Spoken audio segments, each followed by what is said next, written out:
Hi అండి. నిన్న చింత చెట్టు త్వరలో ప్రేమ లేఖ మొదటి పార్ట్ చెప్పుకున్నాం కదా. ఈరోజు రెండవ పార్ట్ చెప్పుకుందాం వినండి. ఆ విధంగా ఆ యువకుడి ఫ్రెండ్స్ ఒక ప్రణాళికను రచించిన తర్వాత వాళ్ళు ఆ రోజు నైట్ వెళ్ళిపోయి పెళ్లి చేసుకోవాలని నిశ్చయించుకున్నారు.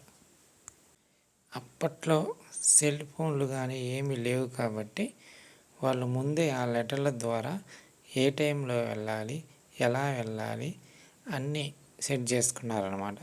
వాళ్ళు కొన్ని సిగ్నల్స్ ద్వారా మొత్తం సెట్ చేసుకున్నారు. వీళ్ళిద్దరు కరెక్ట్గా అర్ధరాత్రి 1 గంటకు చింత చెట్టు దగ్గరికి చేరుకున్నారు. ఇద్దరు ఫ్రెండ్స్ కూడా చింత చెట్టు దగ్గరికి చేరుకున్నారు కరెక్ట్గా 1 గంటకి. వీళ్ళు కొన్ని సిగ్నల్స్ ద్వారా ఆ యువతికి 1 గంటకి రావాలని చెప్పారనమాట. ఎందువల్లంటే ఆ రోజు ఫోన్లు ఉండవు కాబట్టి, మెసేజ్లు చేయలేము కాబట్టి. అలా సిగ్నల్స్ ప్రకారం కరెక్ట్గా వీళ్ళు వెళ్ళిన 10 నిమిషాలకల్లా ఆ యువతి ఆ ఇంట్లో నుంచి బయటకు వచ్చేసిన తర్వాత వీళ్ళు తీసుకొచ్చిన వెహికల్ని దూరాన, ఊరికి కొంచెం దూరాన ఆ వెహికల్ని ఆపేసి వీళ్ళు ఆ యువతి ఇంటి దగ్గరికి వచ్చారనమాట. యువతిని తీసుకొని అక్కడికి వెళ్ళాలని వచ్చారు. వచ్చిన తర్వాత వీళ్ళు వచ్చిన 10 నిమిషాలకల్లా యువతి కూడా వచ్చేసింది. వీళ్ళు మొత్తం అక్కడి నుండి బయలుదేరి ఆ వెహికల్ దగ్గరికి వెళ్ళారు. యువతి వీళ్ళిద్దరు కూడా వెహికల్ దగ్గర అదే ఫస్ట్ టైం మొదటిసారి కలుసుకోవటం, మాట్లాడుకోవటం, ఫేస్ టు ఫేస్ చూసుకోవడం. ఇంతవరకు కూడా వాళ్ళు కలుసుకోలేదు. ఇంతవరకు కూడా వాళ్ళు ఓన్లీ లెటర్ల ద్వారానే ఇది మొత్తం జరిగిందనమాట. అప్పుడే ఆ రోజే వీళ్ళు కలుసుకున్నారనమాట. కలుసుకొని మాట్లాడుకున్నారు.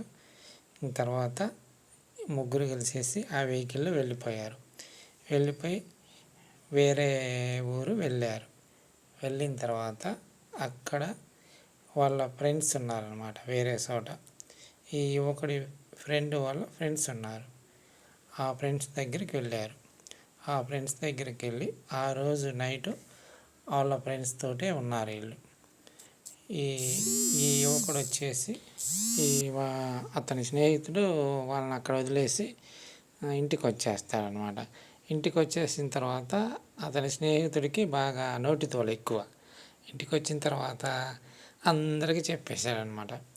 నేను అక్కడ వదిలేసి వచ్చేవాళ్ళని మ్యారేజ్ చేసుకోమని, పెళ్లి చేసుకోమని అక్కడ వదిలేసి వచ్చా అని అందరికీ చెప్పేసేసరికి అప్పుడు ఏమైంది, వీళ్ళ పేరెంట్స్ వాళ్ళ పేరెంట్స్ అందరూ కలిసి అక్కడికి వెళ్ళారు.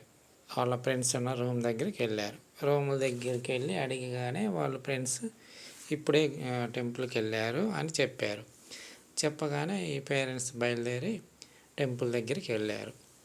టెంపుల్ దగ్గరికి వెళ్ళేసరికి వీళ్ళు అన్నీ రెడీ చేసుకుంటున్నారనమాట.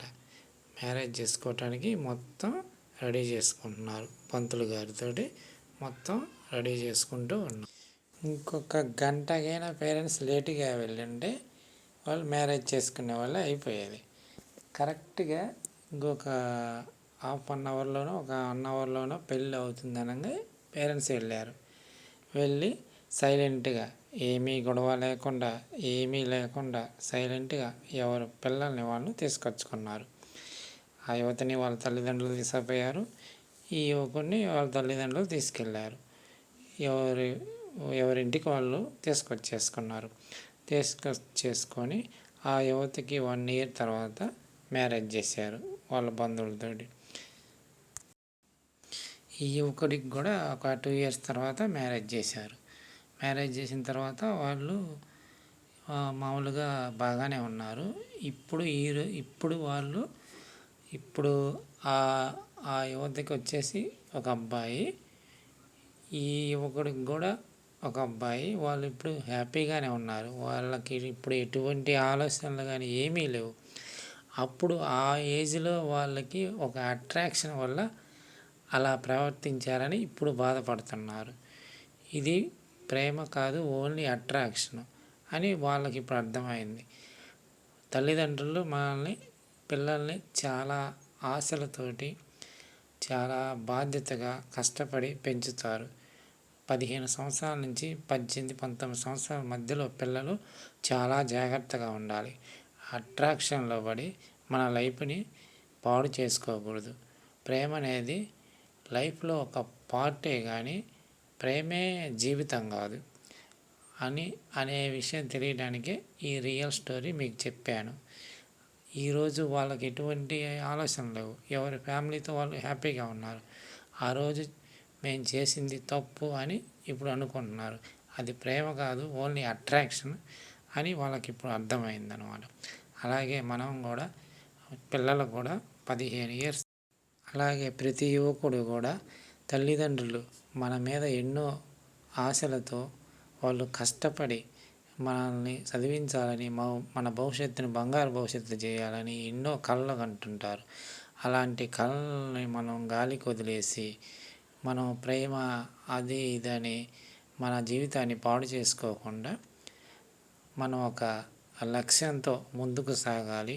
ఒక గోల్ పెట్టుకోవాలి. ఏదో ఒకటి సాధించాలి.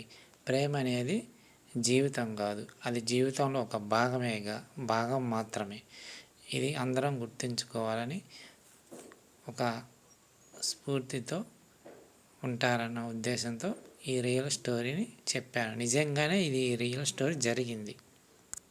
ఈరోజు తల్లిదండ్రులు ప్రతి పిల్లవాడి మీద వాళ్ళ చదువు కోసమే వాళ్ళ కష్టార్జితం మొత్తం ధారపోస్తున్నారు.